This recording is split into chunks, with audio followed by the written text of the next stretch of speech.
The Phoney War, The Strange Silence Before the Storm, 1939 to 1940. They called it war, but for months there was almost no fighting. No tanks clashing in muddy fields, no artillery shaking the ground, no dramatic battles written into history books. Just silence, a suffocating, uncertain silence that stretched from September 1939 to spring 1940. This period became known as the Phoney War, a strange pause between the outbreak of World War II and the destruction that would soon engulf Europe.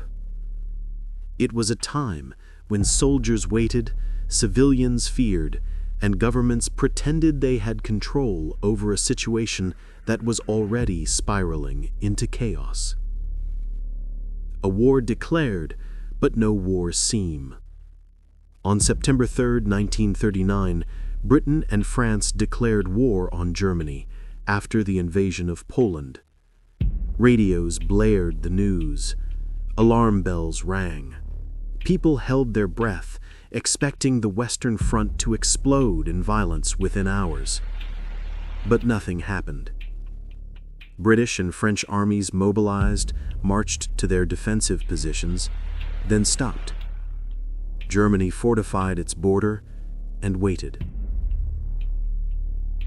It was as if all of Europe had stepped into a frozen moment, unsure whether to move forward or backward. Soldiers' boredom instead of bloodshed. Along the French-German border, thousands of Allied soldiers dug trenches and reinforced bunkers. They expected German tanks to burst out of the forests at any second. Instead, they watched leaves fall. They drank hot tea. They smoked cigarettes. They cleaned rifles that never fired. Some even played football in open fields. British soldiers of the BEF nicknamed the period the Sitting War. French troops joked that they had joined the army for a holiday. Across the Rhine, German troops sat quietly too. Hitler wasn't ready to attack the West yet. He needed time to digest Poland, time to reorganize, time to plan something massive. And so, two armies stared at each other across a silent frontier. The Maginot Line, a fortress with no enemy. France placed enormous trust in the Maginot Line, a massive wall of concrete, artillery turrets, underground railways, and steel. It was built after World War I to prevent another German invasion. During the Phoney War, French soldiers lived inside this fortress like it was a small underground city. There were dormitories, kitchens, telephones, even cinemas. Soldiers trained, drilled, slept, and waited. But the German attack never came. Not there. The Maginot Line stood silent, strong, proud, and ultimately useless. Civilians hold their breath. In Paris, the cafes stayed open, but the mood was strange. People walked the streets with gas masks dangling at their sides. Air raid shelters were prepared. Sirens were tested, yet the skies remained empty.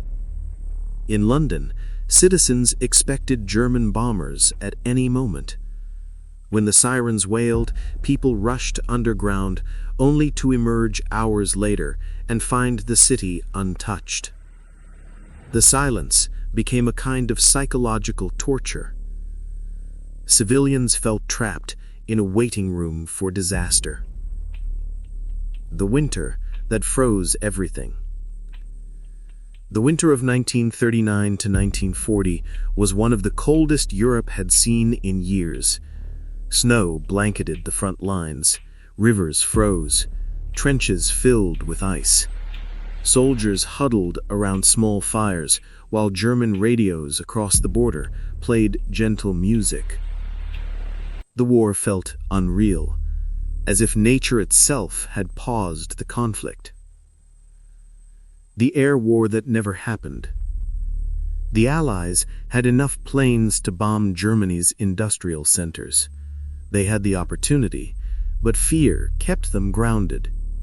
Fear of killing civilians, fear of German retaliation, fear of escalating too quickly. So, they dropped leaflets. Millions of sheets of propaganda fluttered down over German cities, the only attack the West launched for months. Germans sarcastically called them the confetti bombings. Patrols, skirmishes, and tiny sparks. Although major battles never happened, the front wasn't totally dead. French patrols slipped into German forests, exchanging small bursts of gunfire. German U-boats hunted British ships in the Atlantic. The British Navy blockaded Germany. But none of it felt like real war. The world was holding its breath. Diplomats pretended peace still had a chance. Behind the silence, politicians whispered possibilities. Could Hitler be stopped without another world war? Could negotiations still work? Could the conflict somehow freeze here permanently? The answer came soon enough. The illusion ends. April 40.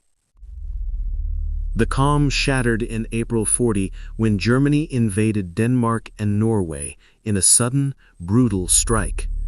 The Phoney War cracked open. Then, on May 10, 1940, the storm everyone feared finally arrived. German tanks thundered into Belgium. The Luftwaffe darkened the sky. France collapsed in weeks. Britain escaped at Dunkirk by miracle. The long silence transformed into chaos overnight. What the Phoney War really shows. The Phoney War was not wasted time. It revealed something important about human nature and modern war. Fear can be as destructive as battle. Uncertainty can paralyze nations. Silence can mislead leaders. Waiting can be its own form of suffering. It was a false calm, a deceptive peace, a quiet knife slowly being sharpened. When people look back at the Phoney War, they often say nothing happened. But something did happen. Something crucial. Europe learned that the storm was coming, but nobody prepared for how strong it would be. And when the storm finally hit, it hit harder because of that silence.